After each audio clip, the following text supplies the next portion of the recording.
بسم الله الرحمن الرحيم. الحمد لله رب العالمين، والصلاة والسلام على أشرف الأنبياء والمرسلين نبينا محمد وعلى آله وصحبه أجمعين، أما بعد. السلام عليكم ورحمة الله وبركاته. معزز ناظرین، سلسلے فتاوی اسلامیہ کا درس آپ کی خدمت میں مسلسل پیش کیا جا رہا ہے۔ اسی کڑی کا آج کا یہ درس نمبر 64 حاضر خدمت ہے۔ دراصل نبی اکرم صلی اللہ علیہ وسلم کے تعلق سے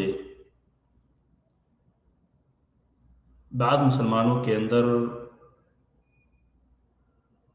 کچھ ایسی چیزیں پائی جاتی ہیں،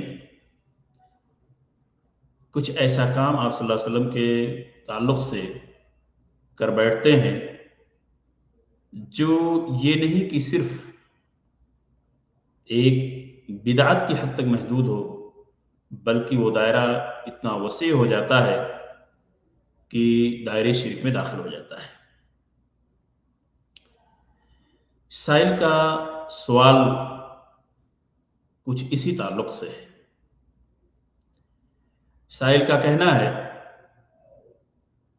کہ کیا نبی اکرم صلی اللہ علیہ وسلم کو کسی حاجت کے لیے پکارنا یا آلام و مصائب میں آپ سے مدد مانگنا آپ کی قبر شریف کے قریب یا دور سے پکارنا شرک قبیح ہے یا نہیں؟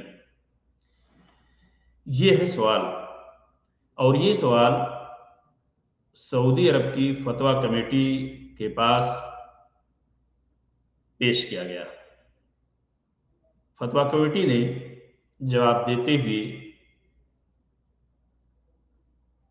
عرض کیا کہ نبی اکرم صلی اللہ علیہ وسلم کی وفات کے بعد آپ کو پکارنا، آپ سے فریاد کرنا اور حاجتوں کو پورا کرنا اور مشکلات کے ازالے کے لیے، مشکلات کو دور کرنے کے لیے آپ سے مدد طلب کرنا شرک اکبر ہے، جس سے انسان دائرہ اسلام سے خارج ہو جاتا ہے۔ خواہ کوئی آپ کی قبر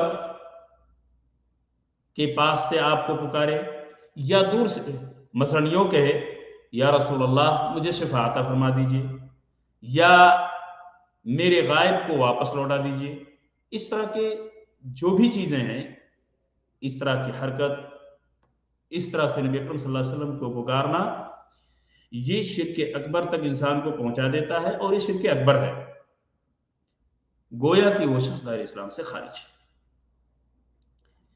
یہاں تک تھا فتویٰ کمیٹی کا جواب، جس سے ہمارے سامنے ناظرین کرام یہ بات بالکل واضح انداز میں آ گئی کہ اگر کوئی شخص نبی اکرم صلی اللہ علیہ وسلم کو اپنا حاجت روا سمجھتا ہے، مشکل کشا سمجھتا ہے، مشکل اور پریشانی کے وقت آپ صلی اللہ علیہ وسلم کو پکارتا ہے، آپ سے مدد طلب کرتا ہے، تو اس کے مشرک ہونے، دائرہ اسلام سے خارج ہونے اور شرک پرستی کی طرف جانے میں کوئی شک و شبہے کی گنجائش نہیں ہے، جیسا کہ فتویٰ کمیٹی نے جواب دیا۔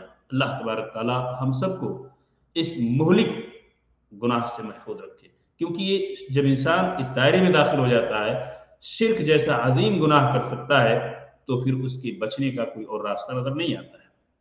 جب شرک کرتا ہے انسان اور پھر اسی پہ وفات پاتا ہے، تو ظاہر سی بات ہے قرآن مجید کی آیات، نبی اکرم صلی اللہ علیہ وسلم کی احادیث اس بات پہ دلالت کرتی ہے کہ اگر کوئی شخص حالت شرک پر وفات پاتا ہے تو اسے جہنم کے علاوہ کوئی اور اس کا ٹھکانہ نہیں ہے۔ ان اللہ لا یغفر ان یشرک بہ ویغفر ما دون ذلک لمن یشاء۔